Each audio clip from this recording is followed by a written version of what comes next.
네, 여러분 반갑습니다. 오늘 이 시간부터 해석학 기출문제를 풀어보도록 하겠습니다. 자, 1번부터 문제들이 배치되어 있는데 우선 여러분들이 먼저 풀어보시고 그 다음 강의를 들으시는 게 좋은 학습 방법이 됩니다. 자, 1번부터 한번 들어가 보겠습니다.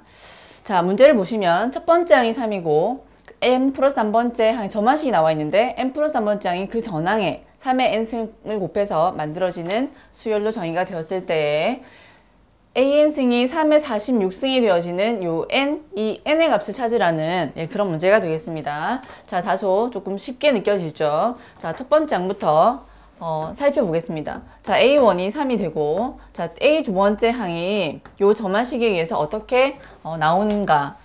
자, 그러면은 3의 1승 곱하기 A1이 되겠죠. 그러면은, 자, 요 값이 3이 되기 때문에 3의 2승으로 이렇게 나올 수 있다라는 겁니다. 조금 더, 수열이 어떻게 구성이 되는지 볼 수 있어야 되겠습니다. 자, A3은 3의 2승 곱하기 A2 이렇게 되어지고, 요 A2가 요 3의 2승이기 때문에 3의 4승이 이렇게 나오게 됩니다.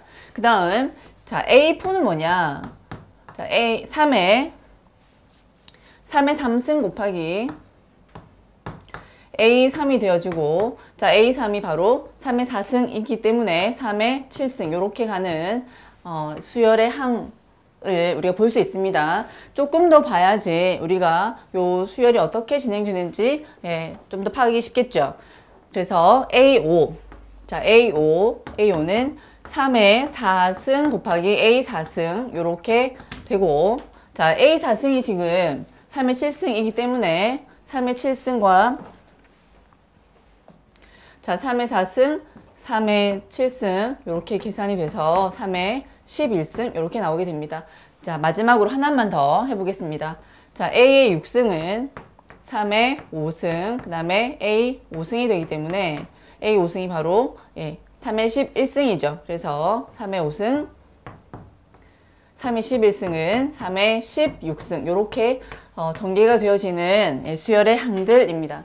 자, 그러면은 우리는 밑은 다 3으로 동일하기 때문에 지수를 가지고 지수가 46이 되어질 때에 n을 찾아주면 된다라는 거죠. 그래서 지수만 가져와서 수열 bn을 만들어 보겠습니다. 자, 수열 bn은 자, 첫 번째 항은 1이고 그 다음은 2, 그 다음은 4, 그 다음은 7, 그 다음 11, 그 다음 16 요렇게 나가는 수열이 되어지고, 우리는 요것을 개차를 구해봤더니 1이고 2가 되고, 자, 3이 되고 4가 되고 5가 되어지는 개차 수열을 가지는 수열이구나 라는 것을 알 수가 있죠. 자, 그렇다면은 우리가 바로 bn을 가볍게 구해낼 수가 있죠. bn은 첫 번째 항 플러스 이래서 고전항 n-1까지 이 개차들의 합이기 때문에 k를 이렇게 더해주시면 되죠. 자, 1 플러스 2분의 n-1. 자, 죄송합니다. 요 n-1 값이 나오게 됩니다. 이게 바로 우리가 bn이 되어지는데, 우리가 찾고자 하는 n이라고 하는 것은 요 bn이 뭐가 될 때 46이 될 적에 요 n을 구하라 이런 얘기가 되겠죠. 자, 따라서 요 식을 우리가 찾아내면 됩니다. 자, 그러면 n-1 이렇게 2를 나눈 값이 바로 45가 되어지고, 자, 연속된 두 자연수의 곱이 바로 2 곱하기 45, 즉 90이 되어지죠. 90은 9 곱하기 10이 되기 때문에 큰 수, 즉 우리 n이라고 하는 것은 바로 10이다 라는 것을 알 수가 있죠. 자, 조금 쉬운 문제입니다. 천천히 풀고 있는데 여러분 한번 보시고 이렇게 풀어내시면 될 것 같습니다. 자, 2번 문제를 여러분 먼저 읽어볼게요. 정수 n에 대해서 요런 x가 n-1보다 크고 n보다 작거나 같을 때 괄호 x를 n으로 정의를 하고 있습니다. 그럴 때에 요 값을 한번 찾아보라 라는 것입니다. 자, 하나하나 그 개념을 조금 우리가 이해해서 들어가면 그렇게 어려운 문제는 아닙니다. 자, 요게 의미하는 바가 뭔지를 먼저 우리가 보면은, 만약에 마이너스 1과 x가 0 사이라면 그죠? 요 간격은 1이 돼야 되겠죠? 우리가 요때 괄호 x는 큰 수 0이 된다. 자, 0에서 x가 1까지라면 요 괄호 x는 우리가 1이 된다. 자, 1에서 2까지면 괄호 x는 뭐가 된다고요? 예, 2가 된다. 이렇게 내려올 수 있죠. 하나만 더 해볼게요. 3이면 괄호 x는 3이다. 이렇게 진행이 된다라는 겁니다. 자, 그러면은 우리가 요 값을 한번 전개를 한번 해보겠습니다. k가 1에서부터 64까지 다 더해 보라는 건데 전개를 해보도록 하겠습니다. 자, 로그 2의 1부터 자, 로그 2의 자, 기호를 빼먹었죠? 다시 써볼게요. 자, 괄호에 로그 2의 1부터 로그 2의 2 자, 몇 개만 써볼게요. 로그 2의 3 자, 이렇게 나가고 있죠. 로그 2의 4 자, 플러스 자, 로그 2의 5 자, 이제 한번 땡땡으로 처리해 보겠습니다. 자, 그 다음에 로그 2의 자, 어디까지요? 예, 8 이렇게 전개를 해볼게요. 자, 우리가 그 다음에 나오는 수는 그 다음에 나오는 정수값을 먼저 보는 거죠. 16이 되겠죠. 이렇게 경계를 잡아서 요거 정수가 나오는 값을 경계로 우리가 땡땡 처리를 해볼게요. 그 다음에 로그 2에 자 32 그 다음에 로그 2에 64까지 이렇게 다 더하라 그런 얘기가 됩니다. 자, 그러면은 자, 보실 때 얘는 0이 되고 얘는 우리가 정수만 한번 표기를 해볼게요. 1이 되고 얘는 2가 되고 얘는 3이 되고 그죠? 얘는 4가 되고 얘는 5가 되고 얘는 6이 됩니다. 자, 우리 괄호 처리를 지금 했는데 어디에서 어디까지 자, 마이너스 1보다 크고 0보다 작거나 같은 이 안에 있는 x값의 괄호 값은 모조리 이 뒤에 있는 정수값이 된다라는 거죠. 그러면은 자, 얘는 0이고 얘는 1인 거에 대해서는 정확하고 그 다음에 이 다음 값부터 이 경계 2가 되는 선 여기까지는 몽땅 다 어떤 값이 나온다고요? 모든 각 항들은 2의 값이 나온다는 거죠. 예, 아시겠죠?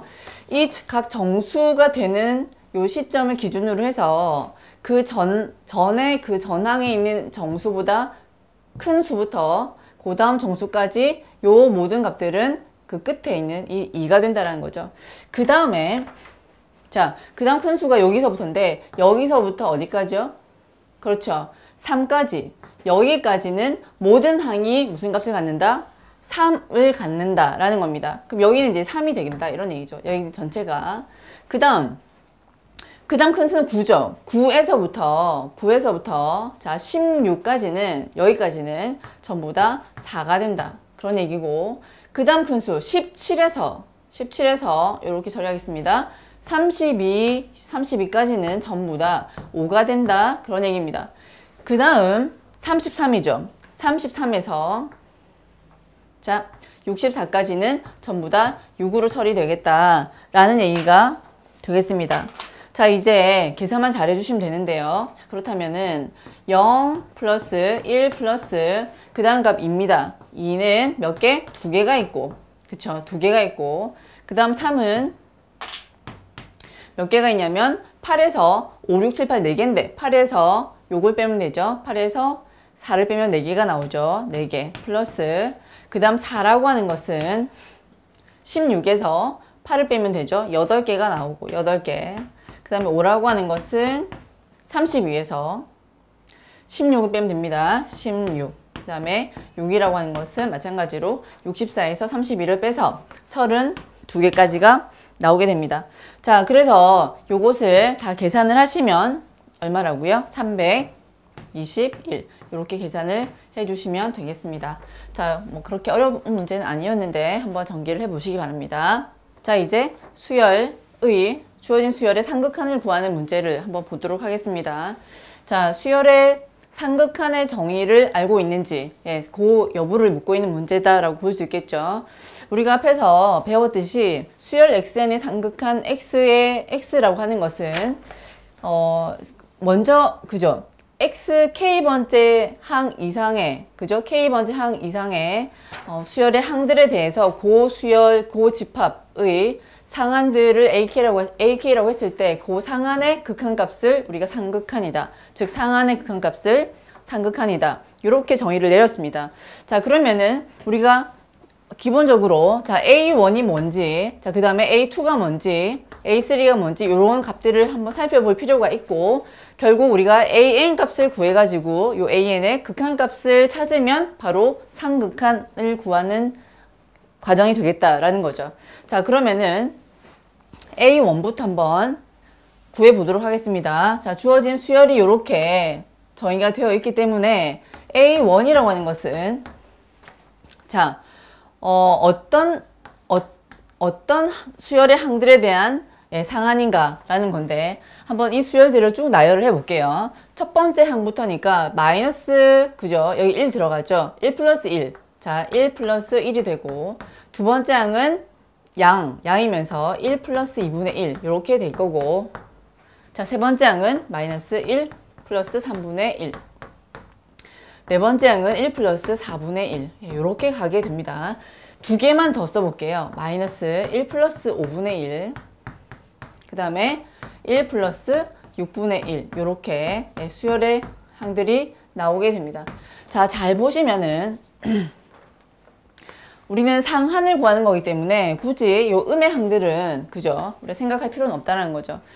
자, 그러면은 우리가 이 짝수 번째 항에서 우리가 제일 큰 값을 우리가 상한으로 볼 수가 있는데, 보니까 그죠? 1 플러스 2분의 1, 1 플러스 4분의 1, 1 플러스 6분의 1 점점점 작아지는 수열의 항들의 그런 형태를 볼 수 있기 때문에 제일 큰 값은 이 두 번째 항이다 라는 것을 알 수가 있습니다. 그렇죠? 자, 그러면은 요 집합에 대한 상한값은 뭐냐면 자, 1 플러스 2분의 1이다 라는 거죠. 그러면 우리가 바로 A2도 한번 구해 보겠습니다. 자, A2라고 하는 것은 두 번째 항부터 여기서부터 이 마지막 그죠? 이 쭉 나열되어 있는 수열의 상한이기 때문에 결국 얘도 1 플러스 2분의 1이다 라는 사실을 알 수가 있죠. 자, 선생님이 좀 같이 한번 써볼게요. 자, 그렇다라고 한다라는 것은 A1이나 A2나 같은 값이 되면서 1 플러스 2분의 1의 값을 갖는구나 라는 것을 알 수가 있죠. 자, 그 다음 A3을 한번 구해보겠습니다. A3이라고 하는 것은 세 번째 항부터, 자, 여기서부터 그죠? 전체 여기서부터 시작되는 어떤 수열의 집합에 대한 상한이기 때문에 결국 가장 큰 값은 1 플러스 4분의 1이다 라는 거죠. 그런데 그 값은 A4와 동일하다, 1 플러스 4분의 1이라는 것을 우리가 관찰할 수 있다는 겁니다. 자, 그 다음 A5, A6이 같아지게 되면서 우리가 뭘 알 수가 있죠? 그 다음 항인 1 플러스 6분의 1이 그 다음 번째의 상한이 되는구나 라는 것을 알 수가 있죠. 자, 조금 일반화해서 써보면 A의 홀수 번째 항 2n-1 요거와 짝수 번째 항 A, 2n은 그 상한이 같으면서 그 값이 1 플러스 2n 분의 1로 우리가 쓸 수 있다라는 것입니다. 자, 다시 보면은 A1, 2 그죠? 같으면서 2분의 1로 같고 A4 4분의 1, A6 6분의 1 이런 식으로 같아지기 때문에 우리는 A2n-1과 AN이 같으면서 그 값을 1 플러스 2n 분의 1이다 라고 쓸 수 있습니다. 자, 따라서 마지막 그죠? 상극한은 리미트 n이 무한대로 갈 적에 자, 우리는 이런 상한들의 극한이라고 말했기 때문에 A의 2n-1 자, 이 상극한을 구해보겠습니다. A의 2n이라고 하는 것은 상극한의 정의에 의해서 이 값의 그죠? 극한값이기 때문에 결국 1이 답이 된다라는 겁니다. 자, 그래서 3번의 답은 1이 되겠습니다. 자, 상극한의 정의만 알면 풀 수 있는